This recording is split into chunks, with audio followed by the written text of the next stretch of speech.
Hi, I'm Roger Labas, the Audi Sport Brand Ambassador here at Audi Greenville. Welcome to our Homelink programming video for your new Audi A4, A5, Q5, or Q7. We hope you find this video helpful, and remember, we're here to help you. So please, give us some feedback on your success, or come by and get more help if you need or want to. There are really two parts of this process. First, your Audi needs to learn the base frequency of your original remote.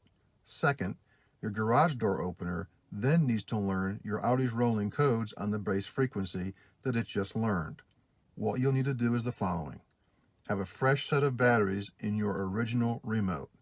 It's important to have the best signal strength to teach your Audi and to have the original remote, as replacements, especially universal ones, often have additional sideband noise that can make programming your Audi difficult or even impossible.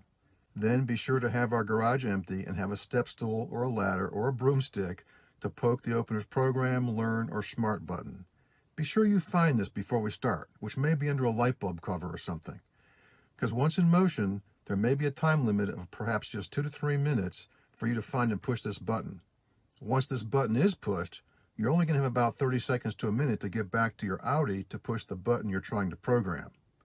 Next, park your Audi within 20 feet of the door you want to program, and preferably park it pretty straight in front of it.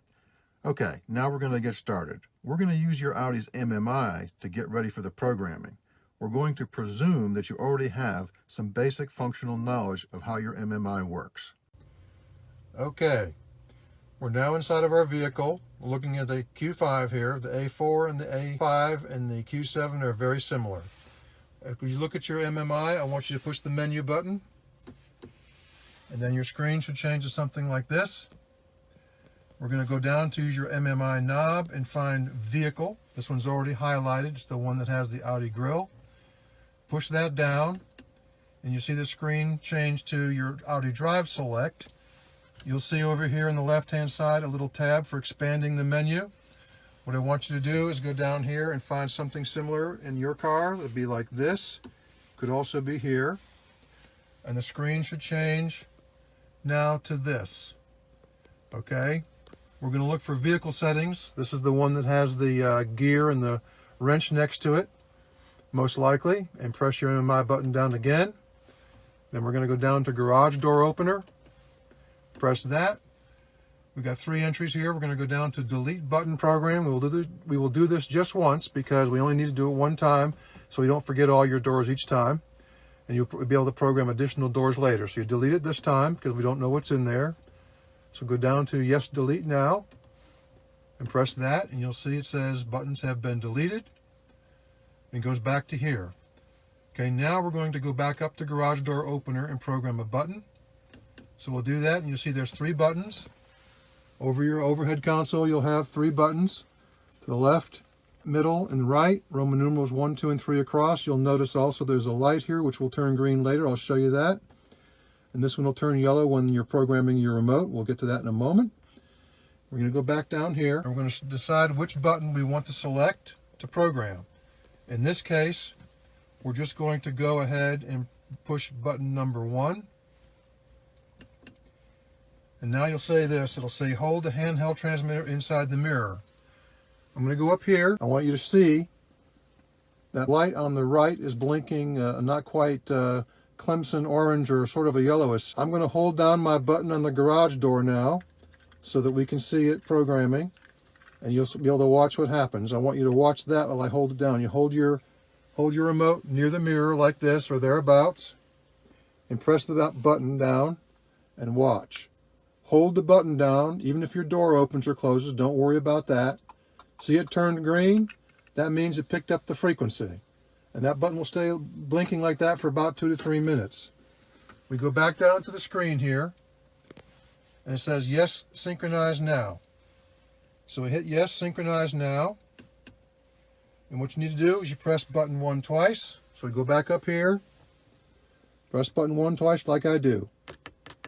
Kind of like a double click. See how it changed the link to green? Now it's asking you if the garage door is opening. If it happens to be opening, you don't have rolling codes and you're done. If it doesn't open, you go down here, select no. And the next instruction is press the adjuster button on your garage door opener. Consult with operating instructions. This happens to be your Smart or Learn or Program button on your opener, which you located before. It might be behind a light bulb cover. What I want you to do is press that, come back to the car, and when you get back to the car, then you need to press button number 1 twice. So while that's happening, you come back up here, and you look up here, and you press button number 1 twice, and you see it blink green, and you see it ask you, is the garage door opening? Okay, and if it isn't, you got to try it again. But on the screen here, you can say yes or no to whether it is or not. If you say no, it'll say repeat the procedure.